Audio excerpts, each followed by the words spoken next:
1.54 volt batteries, 26 kilometers per hour. That's kind of slowish. So let's see what we can do about that.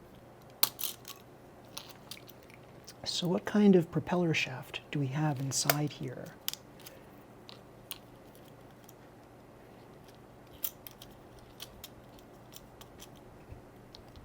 It looks like we have a standard propeller shaft.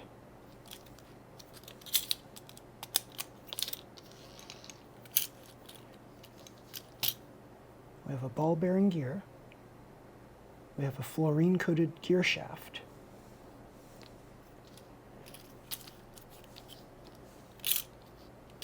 Let's try swapping it out with a hollow propeller shaft that is found in item number 15516, setting gear set for FMA chassis.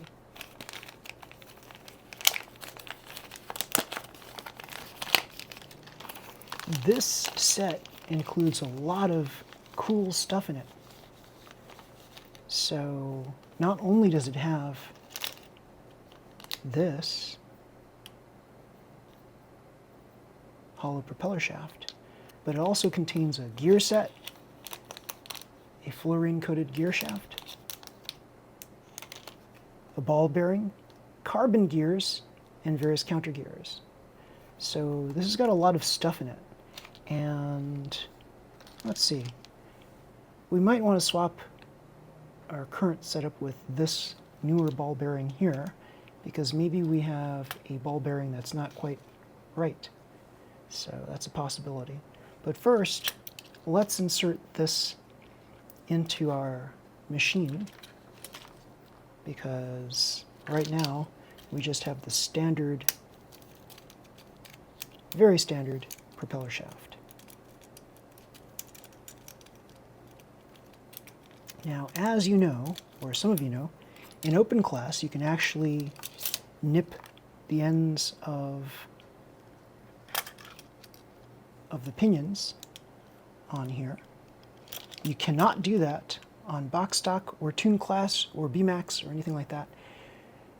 You basically need to use something like this.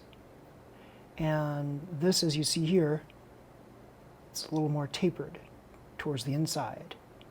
And it's a little bit smaller pinions.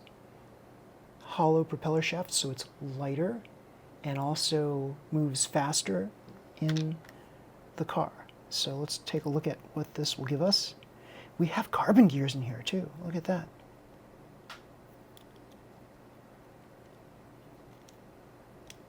Okay.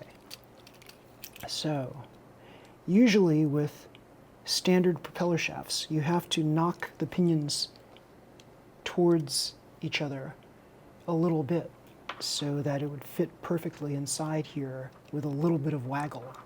Let's see this. Does this have a lot of waggle or a little bit of waggle? It's got a little bit of waggle. We could knock this more in place. In fact, let's look at that. You see that? There's a lot of give right there, a lot of waggle.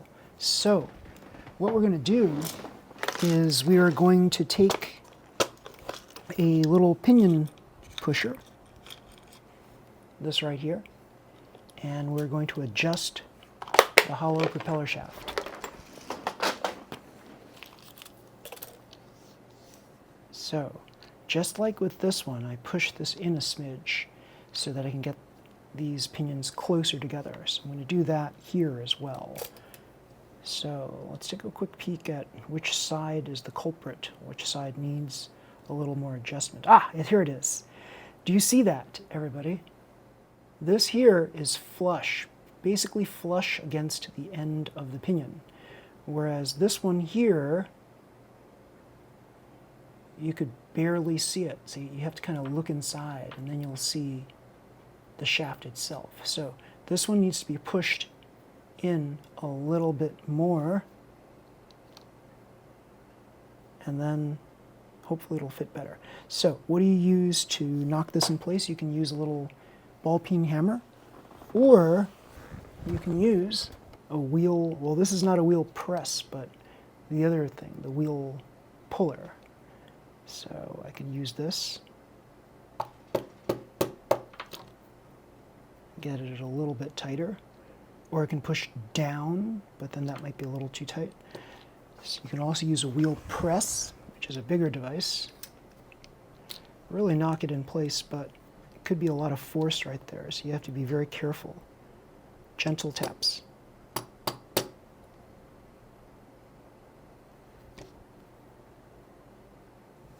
Okay, I don't think it moved it much. We're just going to find out. If you overdo it, then you'll have to start over by using a pinion puller. Nope, still got a lot of give, a lot of waggle.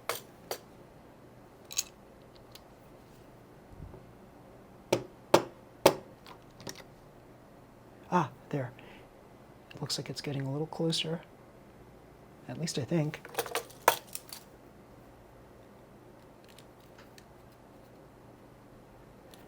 Okay. This will require a little more. Here we go again. Ah, there we go. You can now see the edge of the propeller shaft right there, whereas before it was kind of recessed. So let's put this in place. Okay.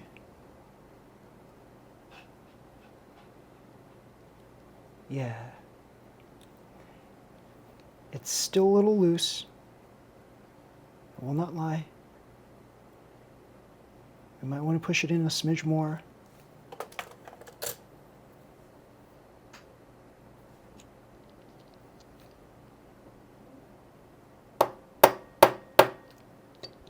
Okay, now we can clearly see the end of the propeller shaft right there, just like on the other side.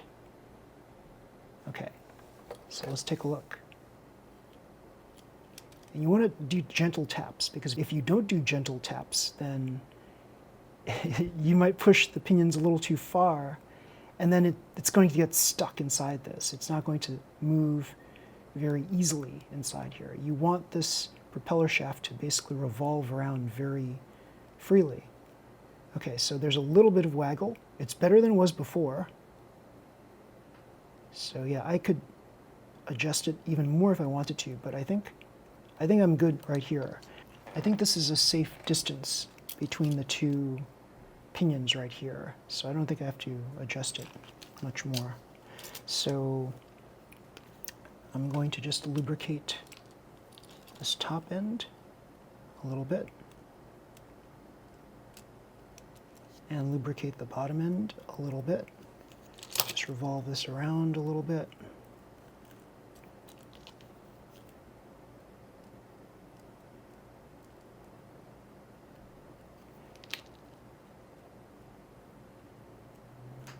Good, good, good, good, good.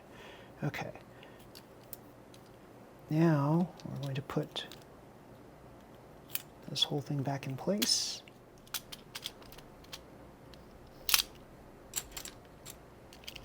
Okay, 154 volt batteries.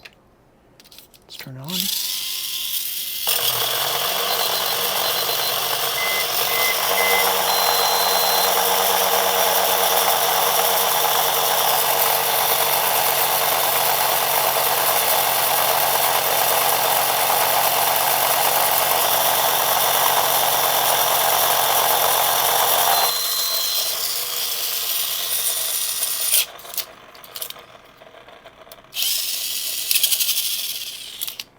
As you see, an improvement of 2 kilometers per hour just by the changing of the hollow propeller shaft alone.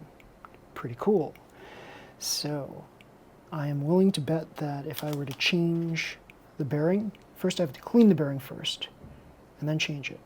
Then it'll probably add another kilometer per hour on here. So pretty good so far. There's a pretty good first start towards achieving a faster speed. So I've been able to get Mach frames, tune class Mach frames, as fast as 30 kilometers per hour using an atomic tune motor. So that's what's in here right now, an atomic tune motor. It's not even my most powerful atomic tune motor. This is just like an average atomic tune motor that I've broken in. So yeah, pretty darn cool. We're on our way Very, very cool. And for those of you who are not familiar with this, car, this is my newest creation. It is Spider-Man. And yes, here it is. It's got this metallic red-blue combination cowl from the Philippines Mock Frame Special. It's also got this sliding damper up front with, as you see here, carbon gears as stabilizers. And here we have, yes, 12, 13 millimeter rollers. And yes, in the rear, 9 millimeter rollers. Very cool. And side mass dampers. Very, very cool. Weight 137 grams. Very, very cool. So if you like this video, please slam the like button, subscribe to my channel. You'll see more videos just like this one. Until next time, everybody, see you. Bye.